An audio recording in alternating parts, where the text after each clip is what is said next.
19. The fortunes and misfortunes of freedom regained.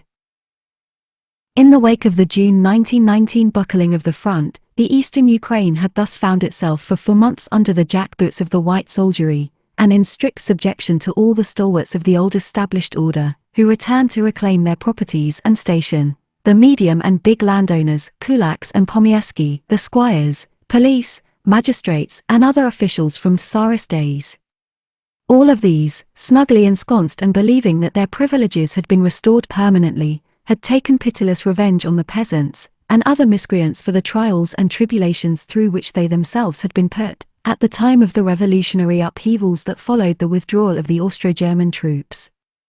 Now the shoe was on the other foot. Like a whirlwind, the Makhnovists swept aside all resistance, punishing those behind repression, informers and judges, and destroying all remnants and symbols of slavery. Prisons, police and gendarmerie posts were blown up with dynamite or put to the torch. The social heat was turned up again. The peasants rallied en masse to Makhno, who by October had a reconstituted insurgent army of some 28,000 infantry and cavalry, with 200 machine guns and 50 cannons.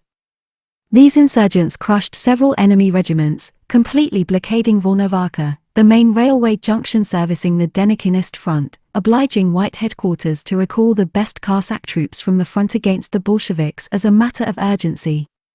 These troops, the Don Cossack Brigade led by Mamontov, the Turk Division, Chechens, and other assault regiments, in all about 25,000 men, were to be sorely missed when Budyenny's Red Cavalry in turn fell upon Voronezh and drove the Whites back. These substantial white reinforcements obliged the Makhnovists by the end of October to give up the shores of the Sea of Azov, the ports of Berdyansk and Mariupol among others, as well as the Gulyi Poli region. Instead they captured Pavlograd, Sinelnikovo, Chaplino, and above all Ekaterinoslav, while retaining control of the lower Dnieper, Melitopol, Nikopol and Alexandrovsk.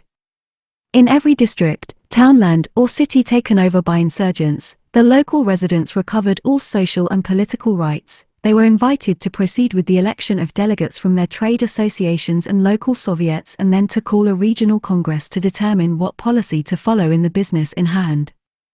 And that without interference from the insurgents. On the eve of the occupation of Alexandrovsk and Berdyansk, the central organ of the Makhnovist insurgent army, the Military Revolutionary Soviet, issued an appeal address to all insurgents and specifying their role in great detail. Comrade insurgents. Day by day the insurgent army expands the theater of its revolutionary actions. Soon we shall go liberate such and such a city from Denikhin.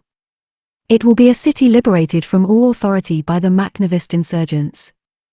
It will be a city where free life ought to begin to bubble under the protection of revolutionary insurgents and the free organization of workers built up in full-blooded union with the peasants and insurgents. This appeal stressed that there should be no violence or looting, nor questionable searches, for the whole success of the building of free communes essentially depended on the Makhnovists. The matter of how we conduct ourselves in the areas that we shall occupy is a life or death issue for our movement as a whole.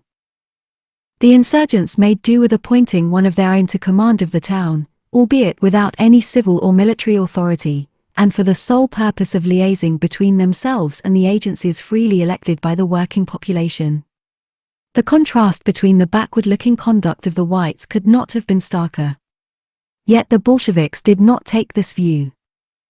Thus, scarcely had Alexandrovsk and Ekaterinoslav been liberated than they created ready-made revolutionary committees, comprised exclusively of their own supporters, whom they tried to pass off as representative of everybody, then sought out Mahkno and proposed to him a carving up of spheres of activity. He would look to the purely military while they would see to the administration and running of the cities.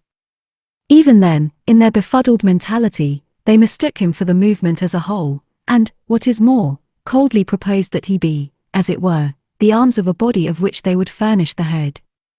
This was a complete repetition of what had gone before. This time his response was even more violent against these parasites upon the workers' lives. He forcibly ejected them and forbade them to commit any authoritarian act vis-à-vis the working population, on pain of being shot, and he strenuously recommended that they take up a more honest trade.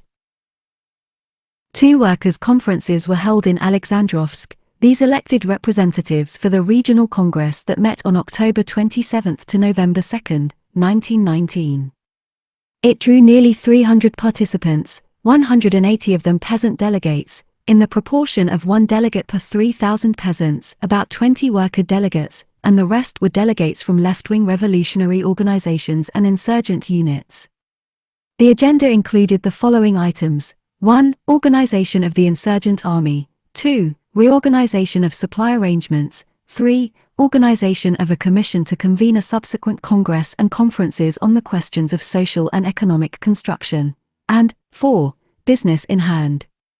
The Congress took the most urgent military steps. It determined upon voluntary mobilization of 20 classes between the ages of 19 and 39, with those under 25 to be dispatched directly to the front while the rest would take care of local self-defense.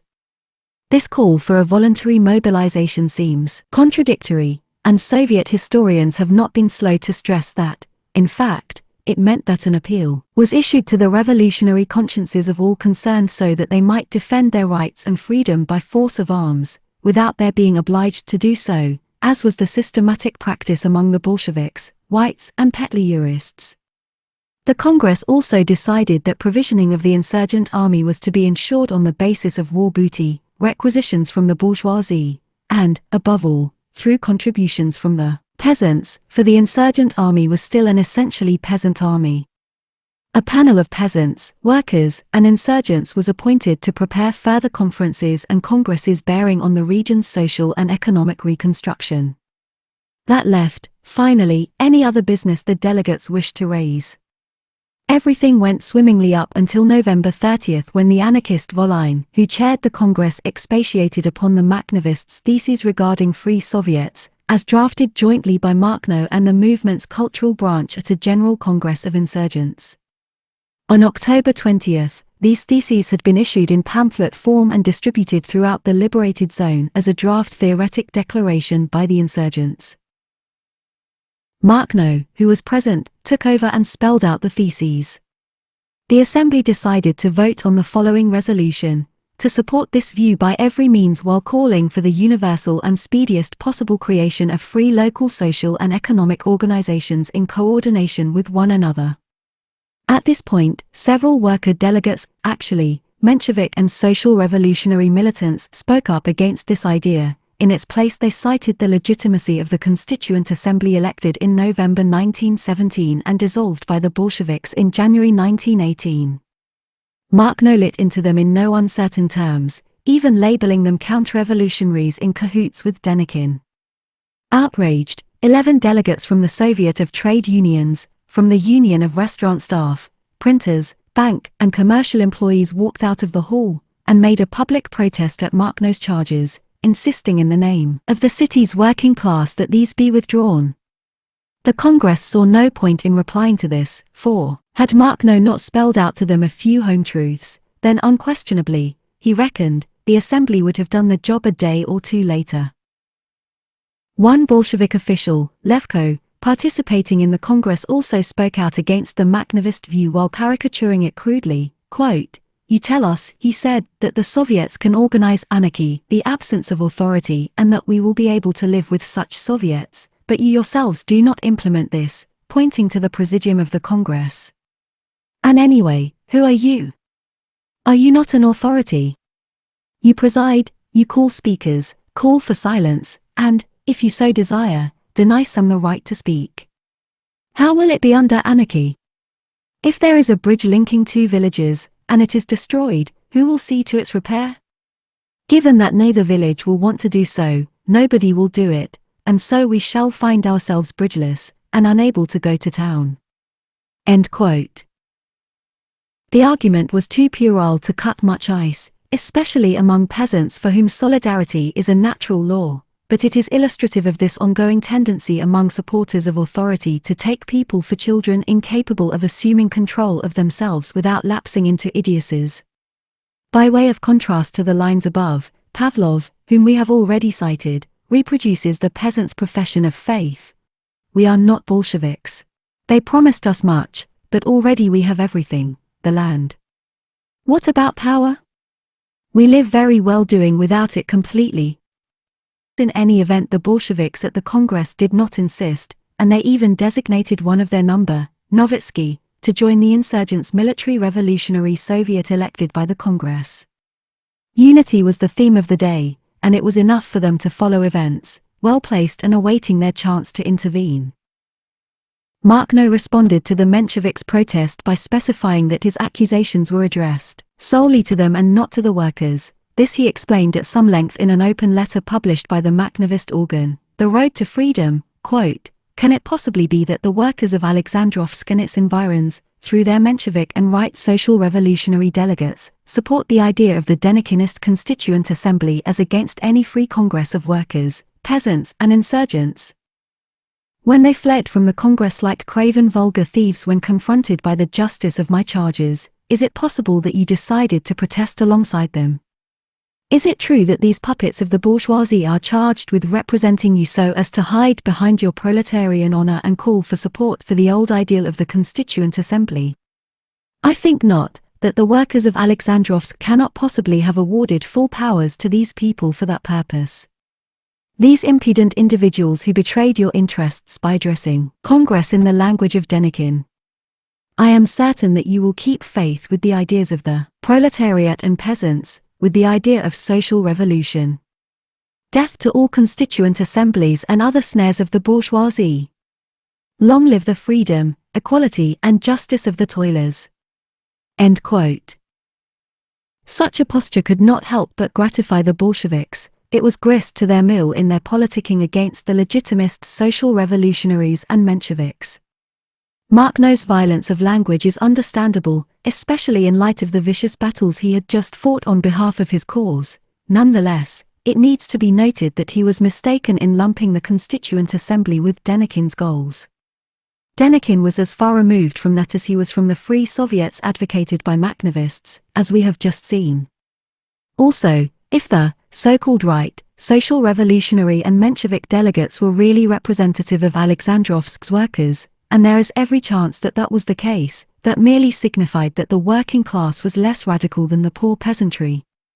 Makhno grasped that well enough when he occupied Ekaterinoslav for 1.5 months from November 9, 1919, the railway workers had turned to him, taking him for an authority, in short, a boss, as it were, to ask him to pay the wages that they had not had for the past 2 months. He answered them along the same lines as what he had published in the Makhnovist paper, The Road to Freedom, on this very subject a short time before, quote, "With the object of restoring normal rail traffic in the region liberated by us, on the basis of the principle of the free self-organization of workers' associations and peasant unions in respect of their existence and activities, let me propose to railway worker comrades that they organize themselves vigorously and themselves arrange the traffic, levying a suitable sum for passengers and cargoes transported, aside from military convoys and transports, by way of payment for their labors, and then organize their budget on the basis of fair principles of comradeship, and finally enter into close relations with other worker and peasant associations as well as insurgent detachments."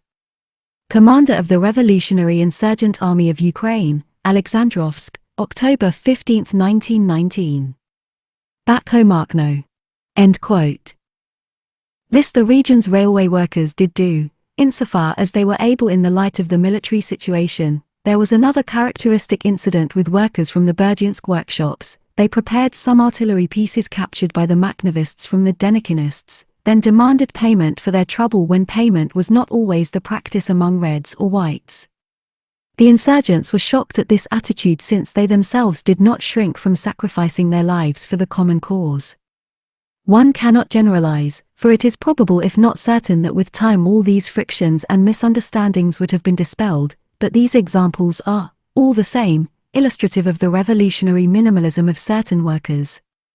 It was on these grounds and in order to avoid any mistakes that Mahkno was never thereafter to cease emphasizing the fact that the insurgent movement that bore his name was essentially the emanation of the impoverished peasantry. On November 2, a district congress met in Nikopol. It unanimously sided with the Makhnovist movement, and it too called for voluntary mobilization of men aged between 18 and 25 for immediate dispatch to the front. Those between 25 and 45 were to form a local self-defense regiment. The Congress set up a commission to aid the families of those mobilized and then delegated 3 representatives to Ekaterinoslev in order to liaise with the insurgent army's staff. At that time the insurgency was at its highest point, numbering almost 80,000 fighters and controlling nearly the whole southern Ukraine. Let us note also that at the Alexandrovsk Congress a stringent resolution was passed on the question of drunkenness. Any who thus weakened or contributed to the decomposition of the army of the proletariat now risked the firing squad. By contrast, the Bolshevik militant Konevets testifies that he had heard Makhno arrange with the head of the insurgent army's intelligence branch, Lev Zadovsky-Zinkovsky, to have 30 barrels of alcohol, pure alcohol, supplied to Shkuro's Cossacks for the obvious purpose of sapping their fighting spirit. The Alexandrovsk Congress also passed a resolution on the sum to be levied from the bourgeoisie and banks. Alexandrovsk's bourgeoisie was hit with a levy of 50 million rubles but was to cough up only 10 million. A levy of the same size was imposed on Ekaterinoslev but raised only 7 million. Only 15 of the 25 million levied against Berdyansk was collected. Nikopol's contribution, set at 15 million rubles, was in fact to amount to 8 million. 100 million rubles were seized from the Ekaterinoslev banks. Of these, 45 million were made available to the insurgents, 3 million were distributed to the needy, to combatants' families, and to ex-prisoners. All this was done through the good offices of a social assistance office which, initially, sat twice a week and then on a daily basis. According to the evidence of one city resident, published in an official Soviet magazine, such assistance was starkly at odds with the behavior of the whites, and, it is implied, of the reds. Quote, this distribution of monies to the population was fairly extensive. It was announced in advance that the poorest could apply to the headquarters of Makhno's insurgent army for material assistance. All that anyone was required to bring with him was his passport so that the social situation of the applicants could be authenticated. There were lots of unemployed and needy in the town, and despite the comparatively moderate cost of living, a pound of white bread then cost 5 or 6 rubles, compared with 3 or 4 under the whites. Thousands waited every morning outside the headquarters. Applicants filed one at a time into the Social Assistance Office. There, one of the members of the Military Revolutionary Soviet, an anarchist intellectual, apparently a school teacher, scrutinized the applicant's passport, put a few questions to him to establish the measure of need, prescribed the amount of aid, and entered this and the name of the beneficiary in a ledger. A cashier, seated at another table, dipped into bags strewn on the ground for bills and handed over the money without asking for a receipt. Sometimes, if the applicant, male or female, in the latter case only the wives or widows of working men, made a convincing case, the amount allocated could add up to a considerable sum for those days, up to thousands of rubles, which could keep a whole family in comfort for upwards of a month. This distribution of help to the poorest of the population was kept up by the Makhnovists right up until their very last day there. Help was similarly afforded to the town's children's homes. Nearly 1 million rubles were allotted to them, plus many products, flour, lard, and sausage. One has to give credit to the Makhnovists. The children's homes were kept supplied for over a month. However, while handing over money for the children's homes, the Military Revolutionary Soviet declared that the insurgent army was not a charitable organization, and that it would give out no more money. "We're only an insurgent army," said the Military Revolutionary Soviet secretary, the anarchist intellectual, to the agent of the children's homes. "We only came to defend you against violence from any authorities, be they Bolshevik or Denikhinist. The rest is up to yourselves, up to your own actions. Organize yourselves as you wish." The Military Revolutionary Soviet expressed the same viewpoint in an appeal to the populace to summon a conference that would take charge of the running of the city. A conference that would assemble the working personnel of the city, excluding their exploiters. End quote. This practice on the part of the insurgents is a good illustration of their approach. They took the lead in eliminating state power used by whites, reds, or any other hegemony-seeking faction, before inviting workers to get on with self-organization. To begin with, using money levied from the bourgeoisie, they made do with getting the machinery of solidarity underway before stepping back into their purely defensive military function. They handed over another 1,000,000 rubles to the city's hospital, which had not been able to function up until then for lack of funds. In fact, the financial issue was secondary for them. They had a clear preference for a natural economy, i.e., direct exchange of goods and services between different worker and peasant associations, their needs allowed. That said, the townsfolk were not yet up to that. As far as they were concerned, they had to get hold of some money. Here too the Makhnovists found a very simple solution. All currencies were, to the great annoyance of Soviet historians, taken as equally valid, whether they were Nikolivkis, rubles from the days of Nicholas II, Kerenkis, rubles issued under Kerensky, Petliura's Karbovancy, or any other coupons or vouchers, all were welcome. Another remarkable achievement of their occupation of Ekaterinoslav, complete freedom of association and expression for leftist organizations and mouthpieces. The Makhnovists announced this the moment they arrived in the city, quote, 1. Complete freedom to express their beliefs, ideas, teachings, and opinions, both orally and in writing, is offered to all socialist political organizations without exception. No restriction on social freedom of speech or publication can be tolerated, and no persecution along such lines should have any place in the life of the city. Note: communications of a military nature may only be published provided they have been supplied by the editors of the revolutionary insurgents' main organ, The Road to Freedom. 2. In offering total freedom of expression to political parties and organizations, the army of the Makhnovist insurgents warns them at the same time that the cultivation, organization, and erection by constraints on their part of any political authority hostile to the laboring people, which has nothing to do with freedom in expression of ideas, will in no ways be tolerated by the revolutionary insurgents. The Military Revolutionary Soviet of the Army of the Makhnovist Insurgents. Ekaterinoslav, November 5, 1919. End quote. And so, for the first time since February 1917, great freedom of speech, association, and press were introduced in the capital of the eastern Ukraine. During the Makhnovists' 6-week sojourn, the following publications appeared, unmolested: the so-called right, Social Revolutionaries' People's Power, the Left Social Revolutionaries' Banner of Revolt, the Bolshevik Star, the Mensheviks Bulletin, the Anarchist Confederation of Ukraine's Nabat, and the 2 editions, in Russian and in Ukrainian, of the Makhnovist insurgents' organ, The Road to Freedom. In their publications the insurgents spelled out the meaning of all these achievements. The meaning of the events in progress fits in with the Third Great Insurgent Revolution, bringing to the toiling masses emancipation from the yoke of all power in all its forms and manifestations, Nabat wrote in its December 1, 1919 edition. On October 16, The Road to Freedom asserted that, quote, the difference between Bolsheviks' economic policy and the economic construction proposed by the new course lies in the fact that the Bolsheviks, like all authorities, connect that building closely with the policy of state power, adapting it to the existing battery of state machinery. For its part, the new course, which rejects all state power, calls for free organization of this economic construction by anti-authoritarian groups of peasants and workers, unaided. End quote. It should be stressed that this new life was trying to establish itself against a backdrop of continual war.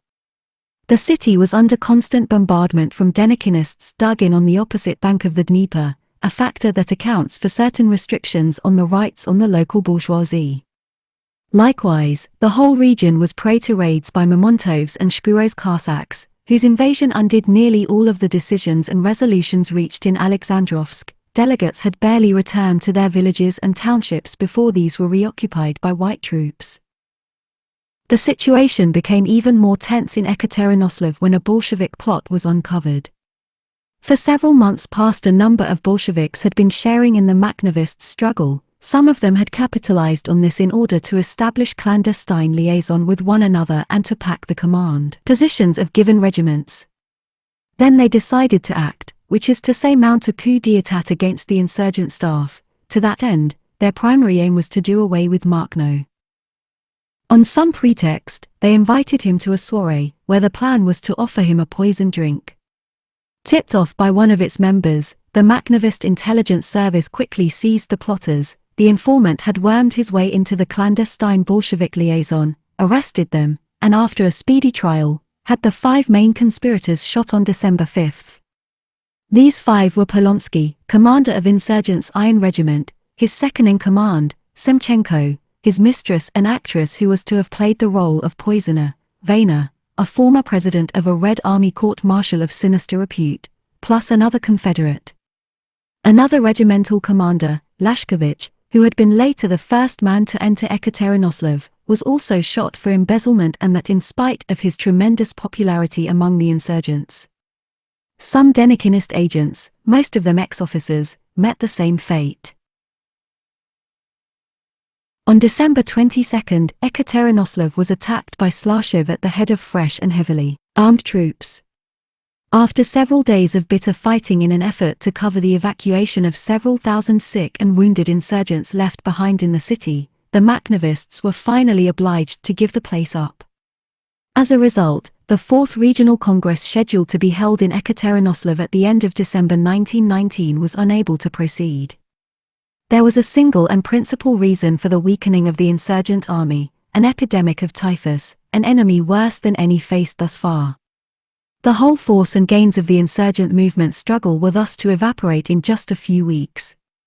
By late October many Makhnovists had succumbed. On December 11, the insurgent army was already down to 25,000 men, with more than 10,000 wounded or sick.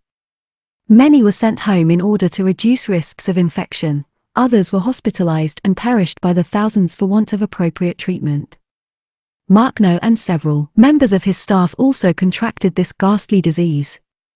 By the end of December, only about 10,000 insurgents were left, and these had fallen back in the direction of the Guliai-Poli, Melitopol, and Nikopol area. It was at this juncture that the third party, the Red Army, showed up to reap the benefits of the Makhnovists' successes. Especially as the Whites too had been decimated by typhus and, following the failure of their push against Moscow, the Whites were beating a slow retreat towards their bases in the Caucasus.